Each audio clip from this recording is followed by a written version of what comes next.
من الشيطان الرجيم. بسم الله الرحمن الرحيم. إن الذين كفروا لن تغني عنهم أموالهم ولا أولادهم من الله شيئا وأولئك أصحاب النار هم فيها خالدون. پادی سلورم سفاره کې دا سورہ آل عمران دا یوسل شپاړسم نمبر آیت دی. پادی سلورم فاره کې دا سورہ آل عمران دا 116 یوسل شپاړسم نمبر آیت المبارکه. پادی مذکورہ آیت کی اللہ رب العالمین دا آخرت تخویف یرا او تهدید او دمکی ورکړی دا یهود و نصارا او اهل کتاب ته او دارنګي کافر ته واغ څوک چې د الله په آیاتونو باندې کفر کوي او د الله د آیاتونو نه انکار کوي نیمني او ضد کوي، نو رب العالمین داسې انسانانو ته سخت دمکی ورکړی دا د سیده لکه یو سړی چې چاته ګوته وخوځي چې لکه ته ما ولیدلې خو زه ګورو به، نو داسې دا تعبیرم دلته دا رقم دی چې الله وي تاسو خو دا کفر او ورانې کوئ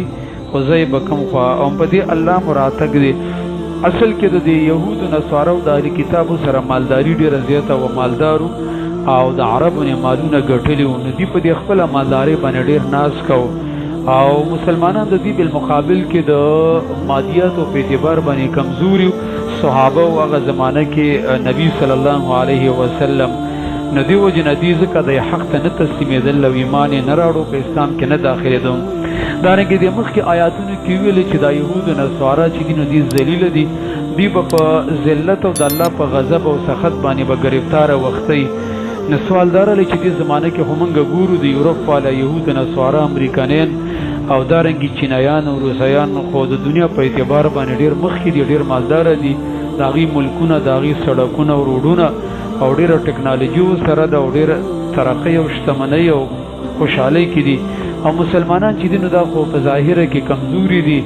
او دغه رنګې نیستمند او فقیر دي. نو دا څنګه د الله دشمنان دي؟ که د الله دشمنان وي نو الله به له دا دومره مال حال او دا ښځې او دا بچي نه ورکولې او دغه رنګې دا د دنیا ترقي به نه ورکولې. لکه دا مو انسانانو نظر دی چې دوی وایي که یو سړی د الله ولي نو بس هغه به ټک په ټک باندې کارونه کېږي او هغه به ډېر مالدار وي، او څوک چې د الله دشمني بس هغه به نیستمند او فقیر به یو ټیم کې به داسې دردمند او بیمار به. حالانکه د دنیا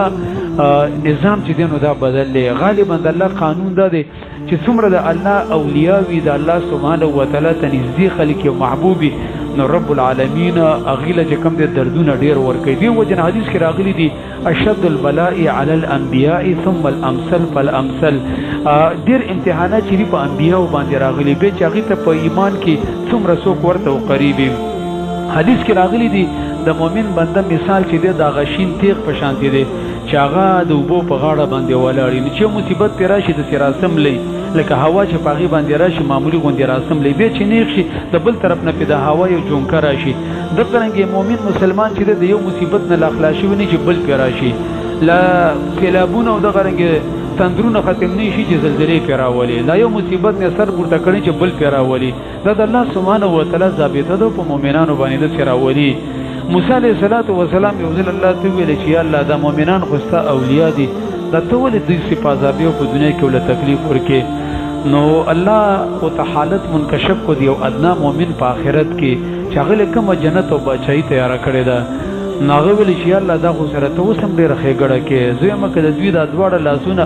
او دا دواړه خپې نه وي په دې خېټه باندې سولېدلې او زندګي تېرولې، نو هم دا د دوی سره غټ احسان و. نو الله سبحانه وتعالی دې ځای کې هم دا خبره کوي چې ګوره ایمان دومره ضروري شی دی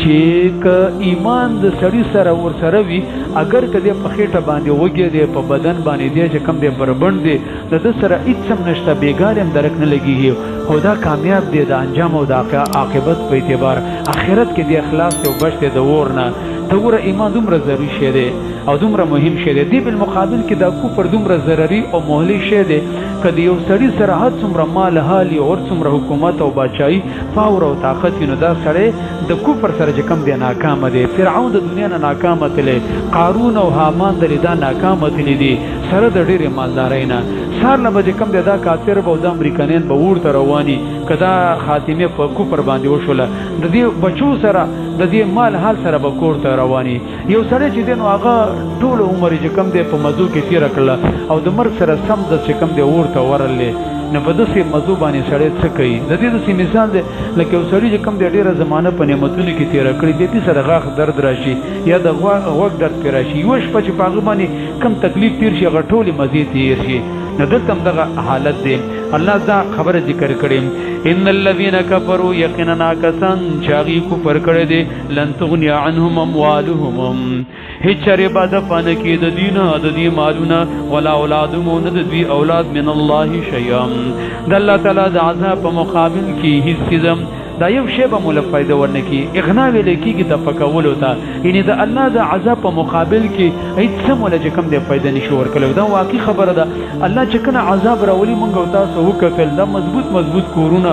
د غرونو په لمن کې جوړه څومره مضبوطی ګټې پکې لګولي یو سکند سره چې څه وخوځي هیڅ بالکل د ازمکه د زنګو په شان ښکارا کیږي. دا جاپان چې دی نو دا په دې ترقۍ کې څومره مخکې د څو کاله مخکې پیدا زلزله او سونامي راوستله بالکل لګدار شو له کاغذونو غوندې والو زول نه اصل طاقت او قوت د رب العالمین دی. دې کې دلته دا د مال او د اولاد خبره ولې کړې ده وجه دا ده چې یو سړی الله نه مني او د الله حکم نه مني. د دې بنیادی وجه دی چې د سړی ته د دنیا نه فرصت او روزګارتیا نه ملاويږي ټیم سره نه بس هلکه وي مونږ مه په عذابوه د آخرت او د قبر او د برزخ او د زنکدن د دې خبرو پروا نه خو چې سار کې په یو تیارې کې راوځي او بس په بل کې ځي نو بس دې کې ځان غټ کامیاب ګڼي چې هلکه بس دکان به څنګه مخکې کم او مارکیټ به څنګه مخکې کم او دغه رنګې د لکاونه به کروڑه او څنګه جوړې کم. نو د مال او د اولاد د وجې نه چې کم دی انسان ته غالبا فایده دغه د آخرت او د قبر او د مرګ دپاره د تیارې موقع نه میلاویږي. الله دې آیت کې دا ځینسازي کړی چې انسانانو د قیامت په ورځ باندې به هم نه ګورې مال په کار راشي او نه په اولاد باندې ځکه دا دوه څیزونه مال او اولاد چې دی دا د ټولو نه بنیادي غټ خنډ او رکاوټ دا دی. ته دې خبرې ته ځان باندې سوچ وکړه چې دنیا ته د آخرت ته او دغه رنګې د دین طرف ته ولې نه راځي د قبر دپاره ولې ډېره تیاري او خواري نه کوي یاره ښځه او بچي را په غاړه دي او یاره دوکانداري ده د هغې نه راته موقع نه میلاویږي. نو ډېر انسانان د مال او د دنیا د ګټلو په ضرورت او دغه رنګې د هغې په حرص او په هوس کې دومره مصروفه شوي دي یا د اولاد په دومره محبت کې چې بالکل د دین موقع ته نه میلاویږي د آخرت. او دا دوه خبرې د ګورې په کار باندې نه راځي. او ناشنا خبره ده د الله رب العالمین فطرتن او دغه رنګې قدرتن د انسان په زړه کې د دې دوه شیزونو ډېر ناشنا محبت اچولی د دې نه هېڅوک هم نه مړېږي. دا مال داسې شی دی چې دا لیوني هم خوښوي. تاسو وګورئ د چا عقل چې کار نه کوي په دې بازار کې چې دا سوال کوي دا پوډرین او دا د ایس او دا نشول او دا لیونین مغلوبه دین پیسو ته لاس نیسي او پیسې خوښوي ماشوم هم پیژني او دغه رنګې اولاد چې دی د دین هم څوک نه مړېږي. زامنو نه لاول په زامنو باندې چې کوم دی خپله ځواني خرڅه کړي او دغه رنګې خپل ځواني پې چې کوم دی خرابه کړي او ځان چې کوم دی اور ته نیولی او خوارۍ ته به دا بچي چې کله راغټ کړي بیا هم ترې نه وزګارېږي بیا هغوی له ودونه وکړي نو بیا چې کله ودونه هغوی له وکړي نو وصي یې پیدا شي نو بس بیا د هغې محبت یې چې کوم دی په زړه کې بیا پکې دومره بزدلي راشي ته وګوره ځوانۍ کې ته څومره ټوپونه والي او بیا چې کله دا نوسي او بچی چې کوم دی لږ شانتې د دیوال نه غړزانګي او بچي مکه ورې خوږېږي ملا او دغه رنګې خپه به دې ماته شي ته وګوره څومره بزدلي پکې راشي. بیا د دې د وجې نه چې معمولي غوندې د سر رګې داسې بېځایه حرکت وکړي او یا پرې لږ شانتې د زړه دړکن راشي به زر وي آی سی او ورته مې رسوی او هسپتال ته او دغه ته آخرت یې بیا نه یې خوښ ځکه د آخرت دپاره خواري نه یې کړې. نو الله سبحانه وتعالی د دې نه به تاسو نه وزګارېږئ دقه مال او اولاد به دي او ته به ترې لاړ شي هېڅ به هم د ځان سره ویې نه سي. ان الذين كفروا یقینا کسان چې هغوی کفر کړی دی کافر خلک دي لن تغني عنهم چرې فایده به ونه کړي چرې به دفع نه کړي د دې نه اموالهم د دې مالونه د دې ولا اولادهم او نه غرنګي نه د دې اولاد او بچي من الله د الله تعالی د عذاب نه شي نه هېڅ و اولئک اصحاب النار دا کسان دي د اور والدي هم فیها خالدون خالدون دی با په دې اور کې همیشه د پاره. ابن کثیر وغیرہ ویلي دی دا مال او اولاد خاص کړي ځکه انسان باندې چې کله مصیبت راشي مال ور مخکې کی او یا زر بچو ته چې کم دی ټلیفون کې چې زامن ور رسېږي الله وی شکل زما عذاب او پکړ رااله لا بچي بچي کور کې راتاوي او د دې د منځ نه بلې سړې راپورته کما دغه چې د ملک الموت یو ځل د ابراهيم عليه السلام یا د داوود عليه السلام کور ته رااله نو دې چې کله کور ته رااله نو پدې کې دولي دعاله کول ته څوک ولمن انت غول چې وادخلني صاحب هذا الدار زه خو د کور مالک دلته راوستم ناغو دی چې د کور مالک خو زه مت چاره وسه ول د دې کور مالک هغه څوک دی چې حقیقت دی او هغه زه چې راوستم زما مخې ته د بچاهانو سکیورټي او داغي چې کوم د حفاظت هغه مخې ته خړ نه واقع کیږي نه چې کوم د چا کندتار او نه د چا حفاظتي ګامونه او دیوالونه ناغه ولې چې تا غزو پی جاندما ولې چې ولمو پی جاندې چې ته ملک الموت فاذن انت بملك الموت نو بل څه د پر راغلی ولې تا زما کار نه دی معلوم